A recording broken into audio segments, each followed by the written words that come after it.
Si tu veux transformer ta vie, écoute ces 5 habitudes qui ont eu un impact monumental sur la mienne. Écoute bien, parce qu'elles deviennent de plus en plus importantes.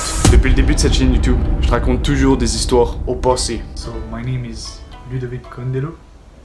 I'm 17 years old. I'm from Canada, Laval, more specifically. Et quand je parle de passé, c'est il y a 2-3 ans, quand j'avais à peu près 16 ans, la période où ma vie n'a jamais été aussi pire. Mais la vérité, c'est qu'il y a certaines mauvaises habitudes que j'ai continuées jusqu'à récemment. Et donc vers mes 16 ans, quand j'ai vraiment commencé à me mettre à fond sur le basket et que j'ai commencé à aller sur le terrain à tous les jours pour m'entraîner,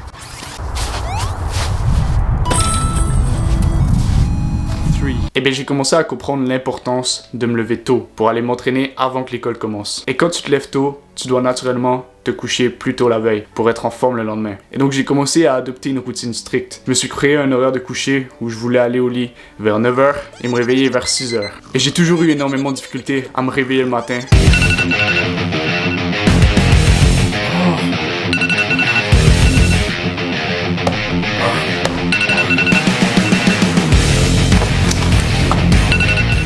Et je me suis pratiqué au fur et à mesure des années, jusqu'à temps que je devienne assez discipliné pour me réveiller à tous les jours à l'heure que j'avais dit, et où c'était même plus un problème. Mais là où ça a toujours été un problème, c'est que j'ai toujours eu de la difficulté à respecter mon heure de coucher.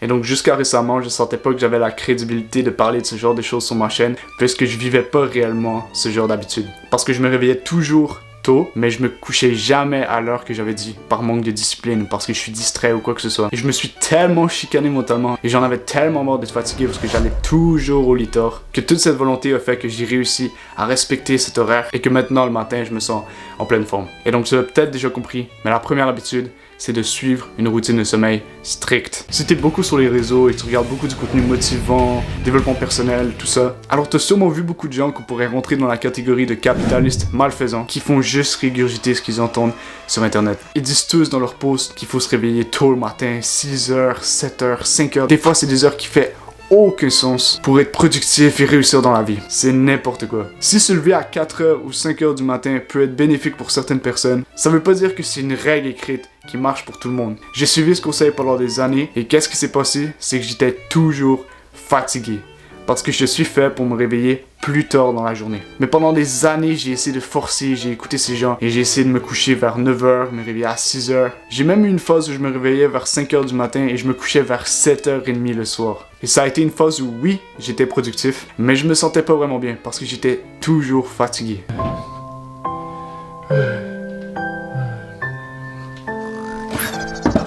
Et donc tu dois trouver ce qui fonctionne pour toi. Essaie de dormir en moyenne de 8 à 10 heures par nuit et essaie de te coucher tard, te réveiller tard ou te coucher tôt, te réveiller tôt et vois ce qui marche le mieux avec toi. Dans quelle situation tu es le plus en forme, dans quelle situation tu te sens le mieux. Mais encore ça m'amène à un point sur quelque chose que j'ai fait mal pendant des années et qui me fait réaliser que pour vraiment bénéficier au max de la routine de sommeil, il faut faire la prochaine habitude. Encore jusqu'à il y a quelques mois, j'ai eu de mauvaises habitudes. Donc un matin, je me réveille et je fais la pire chose que je pourrais faire. Je prends mon téléphone et je m'en vais regarder les YouTube Analytics parce que je viens de commencer ma chaîne YouTube et j'ai envie de voir qui s'est abonné à ma chaîne, qui a laissé des commentaires, qui a liké et tout ça. Et ensuite, je perds mon focus du matin et je commence à aller sur Instagram et tous ces réseaux sociaux et je perds complètement le focus. Je suis complètement mindless. Et je finis par me lever 1 heure en retard et je suis tout lent dans ma routine. J'ai aucune énergie, aucun momentum et c'est vraiment pas la meilleure façon de commencer sa journée.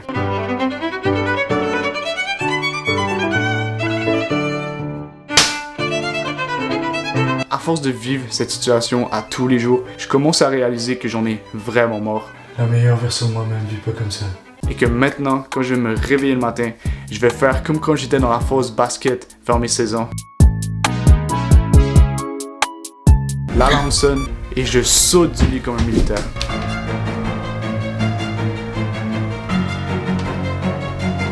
La deuxième habitude, c'est de se lever comme un militaire. Quand l'alarme sonne, tu te lèves instantanément du lit et tu te mets direct en action. J'aimerais te dire qu'il y a un certain truc à faire magique ou quoi que ce soit, mais la vérité c'est que c'est de la discipline et du willpower à 100%.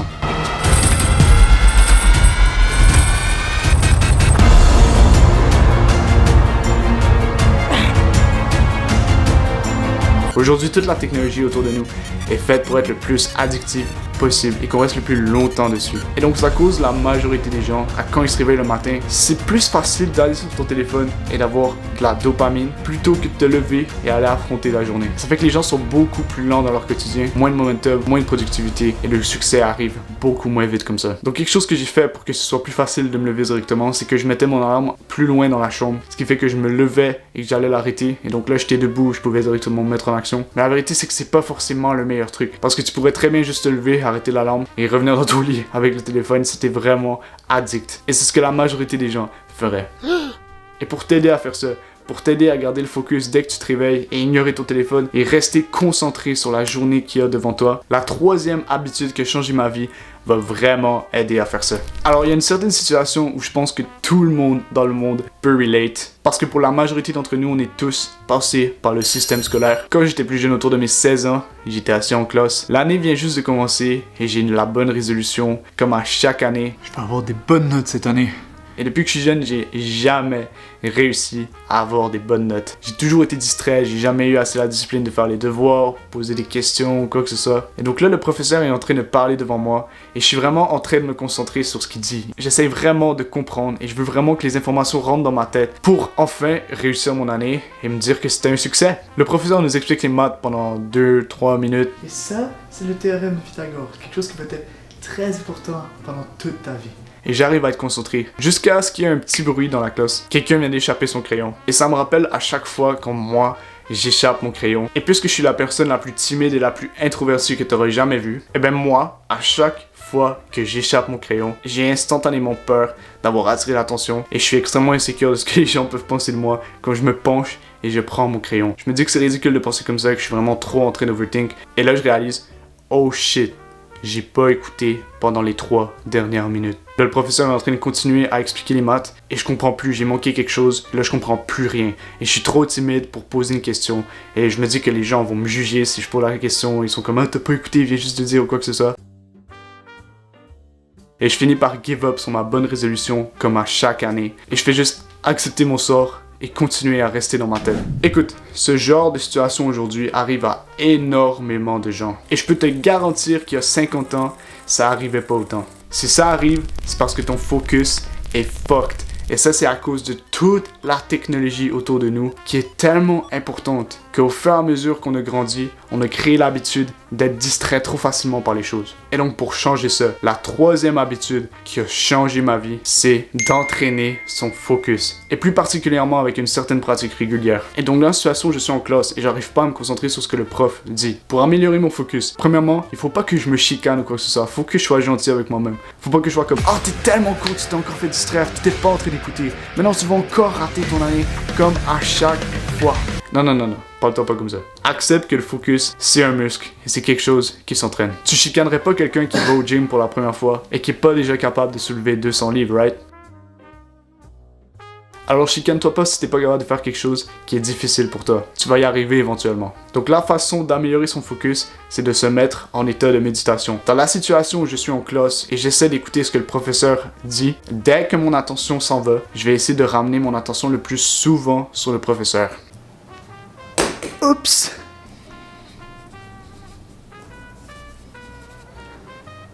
Comment c'est possible? Et à chaque fois que je fais ça, c'est une rep. Yes! C'est comme quand t'es au gym et que tu fais des curls. Chaque rep te rend plus fort. Et à force de continuellement faire ça avec ton focus, tu vas devenir de plus en plus habitué à rester concentré sur la chose la plus importante dans le moment. Ensuite, une pratique régulière qui est la chose qui va le plus renforcer ton focus dans la vie. Fais ça 5 minutes à tous les jours et tu n'auras plus jamais de problème avec ta concentration. C'est la méditation. Je conseille de méditer le matin. Ça dépend, il y a des gens qui préfèrent méditer le soir. Personnellement, je préfère le matin quand je me réveille, après la douche froide et le petit workout. Faut méditer au moins 5 minutes par jour, minimum, pour le restant de ta vie. Et ce que tu fais dans la méditation, c'est ce que j'ai expliqué dans la situation où on est en classe. Tu fermes les yeux et tu te concentres sur ta respiration. Et à chaque fois que ta concentration s'en va de ta respiration, tu la ramènes. Et sois conciliant avec toi-même. si t'es pas capable de bien focus, ce qui va arriver à 100% au début, c'est parce que le muscle est pas encore assez fort. Comprends ça et comprends qu'à chaque fois que tu ramènes ton attention sur ta respiration, tu deviens plus fort et c'est une rep. Donc la méditation a énormément amélioré mon focus et a beaucoup augmenté mon bien-être dans mon quotidien. Mais il y a une autre habitude qui, couplée avec la méditation le matin spécifiquement, a complètement changé ma vie. 16 ans, c'est l'âge où ma vie a drastiquement changé. C'est l'âge où oui, j'ai découvert le basket, mais c'est pas seulement cette découverte qui a changé ma vie. Jusqu'à récemment, quand je pensais à cette période de ma vie, je me souviens que je me sentais extrêmement bien. Je commençais à m'améliorer énormément. Et récemment, j'ai commencé à repenser à cette période et j'ai réalisé que quelque chose que je faisais, qui me donnait beaucoup de momentum à tous les jours et qui me donnait vraiment cette sensation de contrôle et cette sensation de bien-être dans ma vie. J'ai commencé à penser à ça récemment parce que je me souviens que dans cette période, j'avais un objectif fort et je me sentais extrêmement bien. Et je pensais que c'était ça qui améliorait énormément ma vie. Et la raison que je suis revenu dans ces souvenirs, c'est parce qu'il y a quelques semaines, même si j'avais un objectif fort et une direction dans la vie, il y avait quelque chose qui manquait. Dans la période où je voulais aller dans la NBA et que j'étais à fond sur le basket, à tous les matins, avant d'aller à l'école, je me levais et je m'entraînais de 1 à 2 heures. Et pour le restant de ma journée, je me sentais vraiment bien, je me sentais léger, je me sentais comme si tout était facile. Et je pense à quoi mes matins ressemblent récemment et je réalise que je médite, je prends des douches froides, je me lève tôt.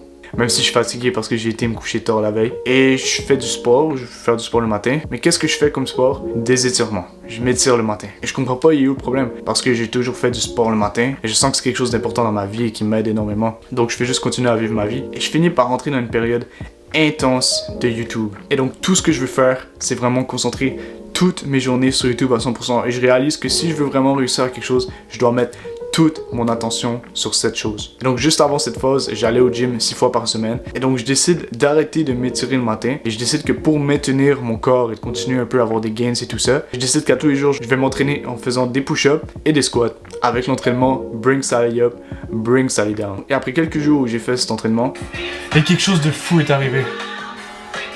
J'ai recommencé à me sentir aussi bien que dans la période de basket. Et c'est là que j'ai réalisé. Une des clés dans la vie pour se sentir le mieux possible, c'est de s'entraîner vraiment fort. Mais plus spécifiquement, le matin. Dans les premières choses que tu fais dans la journée. S'entraîner vraiment fort. Pas le soir, quoi que ce soit, le matin. Aujourd'hui, le monde nous a conditionnés à être de moins en moins actifs. Avec toute la technologie et tout, maintenant on est vraiment beaucoup plus à l'intérieur. Et c'est vraiment pas bien pour notre bien-être. C'est pour ça que s'entraîner intensivement et spécifiquement le matin, dans les premières choses que tu fais dans la journée, est extrêmement bien parce que tu vas déjà avoir fait ton sport pour la journée. Et je dis vraiment s'entraîner intensivement. Quand je m'entraînais et que je faisais des étirements, ça changeait absolument rien honnêtement à mon bien-être. Mais là maintenant que je fais ces entraînements, c'est comme si c'est tellement difficile que le reste de la journée est facile. Et faire ça dès le matin, ça te met instantanément dans un momentum pour attaquer ta journée et tu vas avoir juste beaucoup plus d'énergie et être plus en forme et c'est déjà fait. Et juste essaye-le et tu vas voir que ça va complètement changer ta vie. Maintenant, toutes ces habitudes sont très importantes, mais elles sont rien sans la prochaine habitude qui est à la base de toute chose. Vers mes 16 ans, quand j'étais vraiment à fond sur le basket, je me sentais extrêmement bien. Et quand j'y repensais, je pensais que c'était à cause je suis en train d'améliorer ma vie, je suis en train de faire du sport, je suis en train de devenir une meilleure version de moi-même et c'est pour ça que je me sens bien. Mais je réalise quelque chose. La raison pour laquelle je me sentais bien quand j'étais à fond sur le basket, c'est parce que j'avais ce sentiment d'inspirer les autres. J'avais ce sentiment que si je devenais la meilleure version de moi-même, j'allais amener les autres avec moi. Et c'est ça qui créait plus profond de moi ce sentiment de bien-être. Plus tard, quand j'ai réalisé que je voulais pas réellement aller dans la NBA et que j'ai arrêté de dédier ma vie au complet au basket, j'ai commencé à dédier ma vie plus au développement personnel, justement, continuer à m'améliorer, c'est devenir la meilleure version de moi-même. Mais cette fois avec plus l'intérêt de juste vouloir devenir la meilleure version de moi-même. Et je pensais plus vraiment essayer d'aider les autres et les inspirer, quoi que ce soit. Jusqu'à cette fameuse période où je me suis remis sur YouTube et que j'ai commencé à partager tout ce que j'apprenais parce que j'ai toujours eu ce sentiment à l'intérieur de moi que je veux vraiment aider les autres et les inspirer. Et donc je me dis qu'en étant sur mon propre développement personnel, c'est un peu trop selfish. Je dois le partager avec d'autres personnes. Et donc encore récemment, j'ai fini par retrouver ce sens de purpose dans ma vie. Et donc tu l'as peut-être déjà deviné, mais la 5e et dernière habitude qui a changé ma vie, c'est de trouver mon but principal, mon purpose. Ma raison de vivre. Dans le monde d'aujourd'hui, on a un pourquoi tout tracé. Dès notre plus jeune âge, on rentre dans le système scolaire. Ensuite, on doit se trouver un bon travail, trouver une bonne compagne, faire une famille. Et c'est pas mal le parcours tout tracé. Et même si tout ce que je viens de dire est très important, c'est pas la seule chose qu'il y a dans la vie. C'est pas notre pourquoi. C'est le pourquoi que la société nous a donné. Et donc, on doit trouver notre pourquoi, notre raison de vivre. La chose qui nous anime et qui nous donne une raison de se lever le matin. Donc, à partir d'aujourd'hui, après avoir regardé cette vidéo, tu dois commencer à chercher ton pourquoi si tu l'as pas déjà trouvé. Pour certains, ça va pas venir facilement, c'est totalement normal. Personnellement, la façon que je l'ai trouvé, c'est en me posant ces deux questions. Quel changement je veux apporter dans le monde et comment je peux y arriver? Et qui je veux devenir? Ces deux questions valent la peine de leur donner beaucoup de réflexion. Tu peux faire toutes les habitudes que je t'ai donné avant celle-ci, ça va améliorer ta vie, mais tu vas te sentir comme moi qui est à fond son développement personnel, mais qui n'a pas réellement un but dans la vie. Et donc oui, je me sens bien, mais il manque quelque chose. Cette vidéo est plus longue que celle que je fais d'habitude, mais je trouve qu'elle aura vraiment valu la peine. Je voulais tout condenser ensemble parce que si tu fais ces 5 habitudes, ta vie va drastiquement changer. Juste avec ces 5 choses, je suis passé de quelqu'un qui était vraiment mal dans sa tête, aucune confiance en lui, à quelqu'un qui peut maintenant vivre à tous les jours avec ce sentiment de paix et ce sentiment de contrôle sur lui-même. Et maintenant que j'ai adopté ces 5 habitudes, chaque jour, je suis en train de me rapprocher de la meilleure version de moi-même. Regarde cette vidéo maintenant, passe à l'action et réalise l'impossible. Ici, Instagram, YouTube. Regarde-moi. Oh, notification, qu'est-ce que ça peut bien être?